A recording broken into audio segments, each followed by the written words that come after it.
challenging the election, which happened to be right about 100%, by the way, and everyone knows that. It was a rigged election. And for challenging an election, they indict you. These are bad people. They indict the political opponent because they have nothing else. They have the worst record probably in history. In fact, you've heard me say this, Jimmy Carter is a happy man today, you know? Because his presidency is brilliant by comparison to Biden. It's a brilliant presidency. Congratulations. Now, this is the worst. This is the worst, most dangerous, and he is a threat to democracy for a number of reasons. Number one is he's incompetent. He's a threat to American democracy. Joe Biden is a threat. Who would do weaponization? Weaponization is a threat. Using DOJ to win an election is a threat to democracy. So I believe we're going to have the 4 greatest years in the history of the country. I also think that when you look at how bad the economy is in some ways, but the stock market holds up, because every time I have good poll numbers, if you take a look, the stock market's going up. The stock market thinks we're going to win. That's the only reason the stock market is up. And if something would happen, I tell you, I honestly believe you'd have a crash like in 1929. That's what I believe.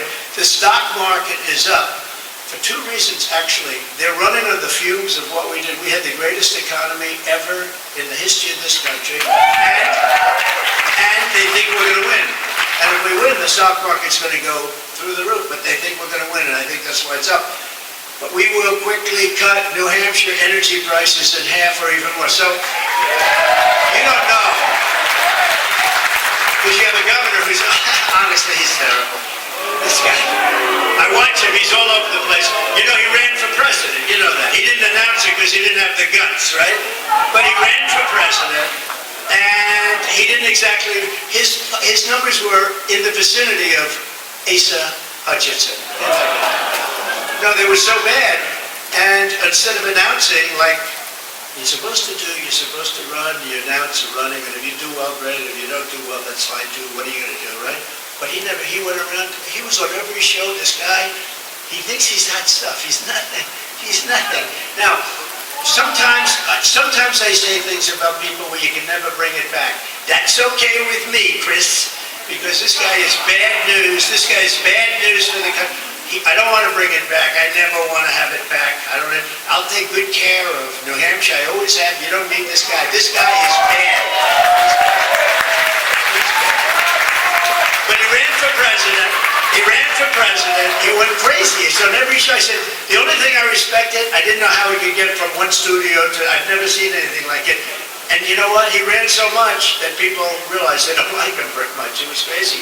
And then he decided not to run. But that's all he was doing. And now he's backing a woman that I know very well, a woman that is not capable of doing this job. I know her very well. She's not tough enough. She's not smart enough, and she wasn't respected enough. She cannot do this job. She's not going to be able to deal with President Xi. She's not going to be able to deal with Putin and Kim Jong-un and all of the people the very fine people you have to deal with. And she will not be able to do the job, and we have to tell her to leave Social Security a lot because she wants to wipe out your Social Security. We're not going to let that happen. So the next Trump economic boom will begin exactly on November 5th, 2024.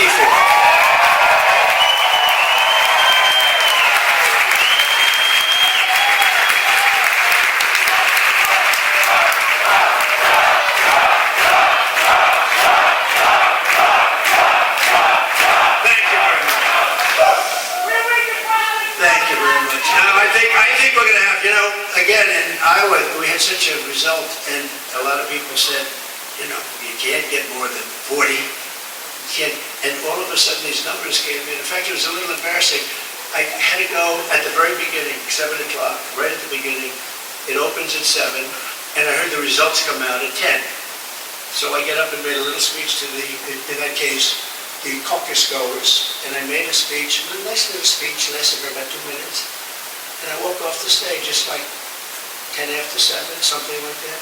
Sir, congratulations, you won. I said, I've won what? I didn't know what the hell they were talking about. Al, I said, what did I win? And said, you won the caucus, the Iowa caucus. I said, what time is it? I said, those must be very good numbers. And it's interesting, so Ron DeSanctimonious, he was very upset because he hadn't gone on to make his speech. So he's getting ready.